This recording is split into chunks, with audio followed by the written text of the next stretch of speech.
So today I'll be presenting to you the first part of the chapter in chapter 9, global economic growth.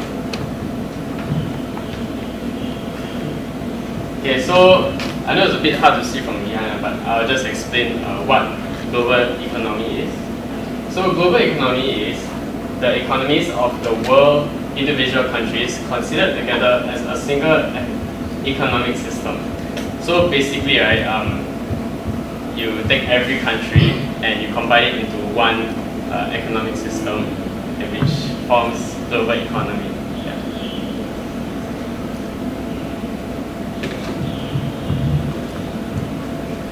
Okay, so before I move on, right, is there any brands over here or any companies that you all recognize here? Yes. So maybe you can raise your hands. You know. Yes. Gucci. Gucci. Yes, Gucci. Any more? Armani. What? Armani. Where is that? We are on top of Ferrari. Yes. I don't know what's that brand now, but it looks quite atas to me. Yes. Louis Vuitton. Sorry. What's that? Yes. So any more? One more maybe. Wow. Okay, so I'll be explaining the advantages and disadvantages of global economy. So first, the first advantage is interconnected with other countries, which means like we are able to be connected to every other country instead of just us working alone. We get to connect with other countries to help with products. Disadvantages will be economic interdependence, which means that if there is a certain problem, right, in a country, like in a company, it will affect their brand and also affect other countries as well, and their product might not be able to sell as well as in their country. Sorry. Yeah, I mean like their products will just not be sold as well in our country because our country might not want to buy it if it's like too expensive. Like they might increase their prices of a certain product, and it might not be good for the other country because the other country might not be able to afford it. Okay, so the economic impacts on countries, right? So different ways to contribute to economic growth: agriculture, manufacturing, trade and investments, and tourism. So one example for maybe tourism, right, is like Sentosa, because Sentosa is a very famous tourist attraction. Sentosa is one of the places where most tourists like to go, and it's one of the most popular places. So more economic growth equals to earning more tax revenue and more jobs for the country's people. This statement, right, means that if the country does well and we earn more money, we're able to afford more things and we can create more jobs. And provide better infrastructure and more variety of goods and services. So like if our country is like very poor, right, obviously other countries wouldn't want to give their products to us to sell to our country because it obviously won't sell well, and then like their manufacturing just goes to waste. People won't buy. So since we talked about other countries, right, we can maybe talk more about Singapore since we can relate more. So Singapore, we depend heavily on global economy to provide expertise, products and services due to limited resources.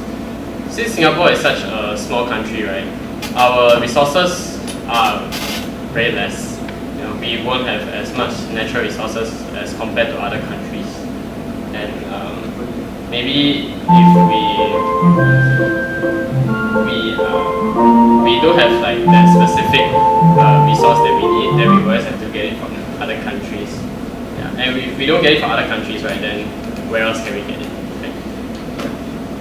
So therefore, we encourage foreign investments to remain competitive and sustain global economy. And we wanted to differentiate ourselves from other countries because other countries, they are doing well in providing like more jobs because they have a larger population. That's why they can accommodate to that. And so we decided to focus more on technology and information-driven industries because, as you know, that Singapore is one of the few that is quite technologically advanced countries as compared to other countries such as maybe Philippines. All of those are third world countries. Yeah.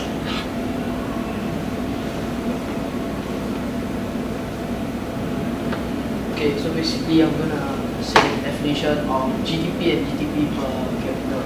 So does anyone know what GDP? Okay, so basically GDP measures the value of economic activities within a country, which is strictly like how much a country earns every year. Then GDP is like sum of market values, like what we sell, what we buy from other countries, what we sell, how much we earn every year by selling those goods and services to other countries, right? And the word GDP it means gross domestic products, which is the total economic output of a country. Then basically GDP per capita is how much a person earn in that particular country per year. So for example, I took the GDP per capita in 2017 in Singapore. So I took the gross domestic products, I divided by the population in Singapore in 2017, and average amount of money a person earned is $57,715 in 2017 in a year. And GDP per capita is a very important indicator of economic performance, and it's very useful to make cross-country comparison and average living standards and economic well-being.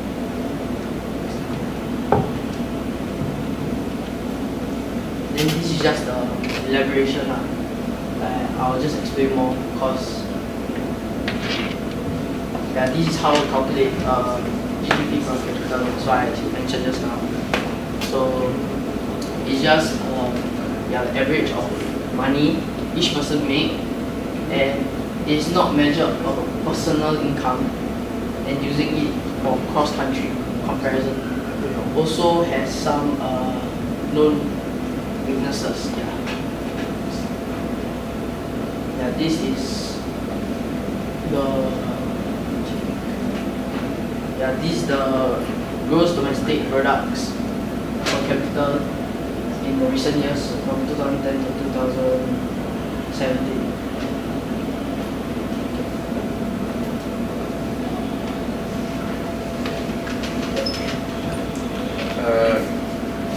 This is Singapore's economy.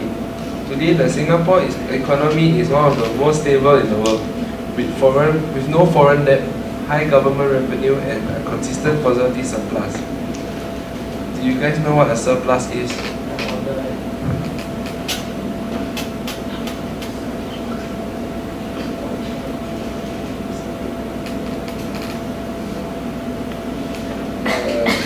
The Singapore's economy is mainly driven by exports in electronics, manufacturing, and machinery,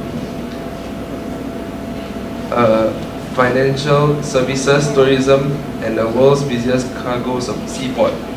What some of these means is like let's just talk about tourism, like what my friend said just now about Sentosa. Attracts a lot of tourists. Singapore's economy.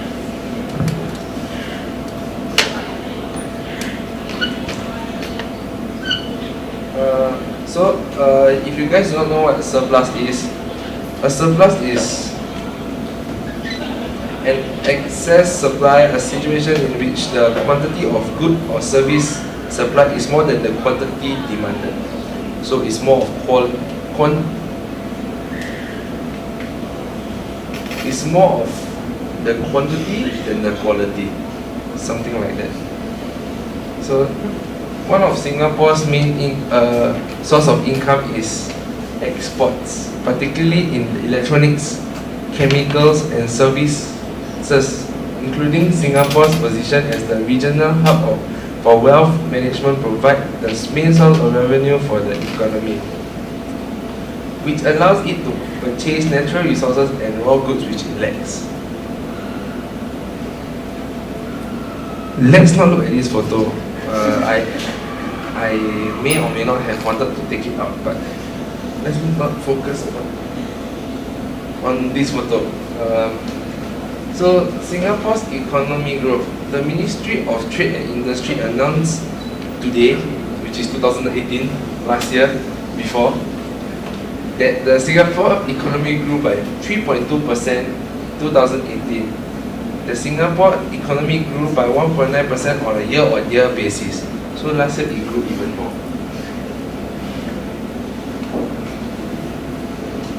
Okay, so over the years, right, we have many countries coming to Singapore to invest, and in 2013, you can see that U.S.C. is one of the biggest investors in Singapore. I think mainly because of their population size, they are one of the biggest in the world, followed by Netherlands, so on and so forth. Yeah. Okay, so why do they invest so much in Singapore? In Singapore, we have two schemes of the investment in Singapore. So the first one will be foreign direct investment. Singapore has the ability to enhance and strengthen businesses, important activities, and help leverage economic opportunities in Singapore, thus enabling to expand businesses to other parts of the world. So what we mean by this is, right, we are not only able to just help them grow as a company, a brand. We are also able to help them, but not only help them, but to help us as well. And then we are also able to help them to expand to other parts of the world, so they can get recognized and become a famous brand. So the other scheme is free trade agreements, FTA. So other countries are able to it is a treaty between countries to establish free trade area, consisting of conducting exchanges of goods and services without tariffs or hindrance across borders. What I mean by this, right, is that we are able to agree on free trade area. Like we won't be. There's no obstructions or any obstacles that they have to face as like maybe like taxes. Yeah, they won't have to deal with these problems, and they get to do their businesses for free. So it may seem like a good idea, but there are some people who oppose the idea, that they don't really like it. So for the foreign direct investments, right, locals are unable to compete with products from foreign countries. And it also offers locals little benefit to domestic businesses for certain areas. So this, right, maybe some products that they have from the foreign countries, they are able to sell better than the ones we have locally in Singapore. And because of that, right, the government will want to help the foreign country with their products even more than ours. Because they are the ones that are getting more notice. Yeah. And for the little benefit to domestic businesses for certain areas, maybe because take for example, maybe the west side, the industrial area, we are slowly dying as a population in the west area because more people are like living in the north. So yeah, that's just an example. And it also like relates to this issue here.